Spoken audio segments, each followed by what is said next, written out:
నీళ్లుండి కూడా మోటార్లు నలపకుండా ఈరోజు వరంగల్ జిల్లాకు అన్యాయం చేస్తున్న దీని మీద ఎవరైనా చర్చకు వస్తారా? ఉత్తమ్ గారు, రేవంత్ గారు చర్చ పెట్టు, అసెంబ్లీ పెట్టవా, మాట్లాడదాం.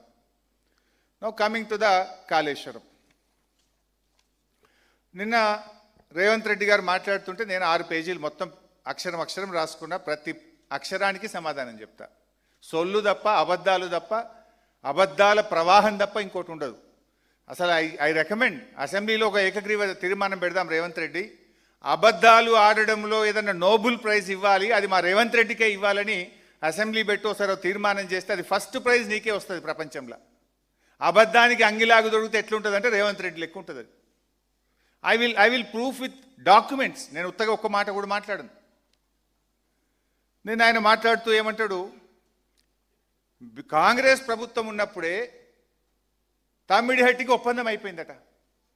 కాంగ్రెస్ గవర్నమెంట్ ఉన్నప్పుడే తమ్మిడిహట్టికి ఒప్పందం అయింది, మేము 6,157 కోట్ల రూపాయలు ఖర్చు పెట్టినాము అని చెప్పి నిన్న రేవంత్ రెడ్డి గారు సెలవిస్తారు. నేను స్ట్రైట్గా అడుగుతున్నా, 2007లో జీవో ఇచ్చిండ్రు, 2014 దాకా కాంగ్రెస్ ప్రభుత్వమే ఉంది. 8 సంవత్సరాలు ఢిల్లీలో కాంగ్రెస్, ఆంధ్రప్రదేశ్లో కాంగ్రెస్, మహారాష్ట్రలో కాంగ్రెస్, 3 చోట్ల కాంగ్రెస్ ప్రభుత్వమే ఉంటే తమ్మిడిహట్టి దగ్గర తట్టెడు మట్టి ఎందుకు దవ్వలే? తమ్మిడిహట్టికి మహారాష్ట్ర నుంచి అనుమతులు వచ్చుంటే మీరు ఎందుకు తమ్మిడిహట్టి బ్యారేజ్ 8 సంవత్సరాల్లో కట్టలేదు? సిడబ్ల్యూసి అనుమతులు ఎందుకు తేలేదు? అంటే నువ్వు అన్ని ఫాల్తు మాటలు, అబద్ధాలు మాట్లాడుతున్నావు. తమ్మిడిహట్టికి మహారాష్ట్ర నుంచి అనుమతి మీరు తేలేదు. ఆనాడు ఆ రోజు ఈ ఉత్తమ్ కుమార్ రెడ్డి కూడా మంత్రిగా ఉన్నాడు. ఆ క్యాబినెట్లో ఈయన కూడా మంత్రే. ఈ నీళ్ళ మంత్రికి ఆనాడు సోయి లేదు.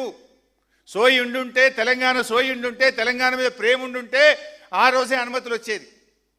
8 ఏళ్ల కాంగ్రెస్ పాలనలో మహారాష్ట్రలో, ఇక్కడ ఢిల్లీలో కాంగ్రెసే ఉన్నప్పుడు ఎంత ఈజీగా అనుమతులు తేవచ్చు? Why you are failed? రాని అనుమతులు వచ్చినాయి అని చెప్పి రేవంత్ రెడ్డి మాట్లాడుతాడు. మరి అనుమతులు వచ్చి ఉంటే ఎందుకు గట్లే 8 ఏళ్ళు తమ్మిడిహట్టి? ఎందుకు ఒక తట్టెడు మట్టి కూడా తీయలేదు అక్కడ? నేను స్ట్రైట్గా అడుగుతా ఉన్నా. ఇవాళ ఇంకా రేవంత్ రెడ్డి గారు మాట్లాడతారు, మేము 6,000 కోట్ల రూపాయలు ఖర్చు పెట్టినాం. సిగ్గుండాలే మాట్లాడనీకి.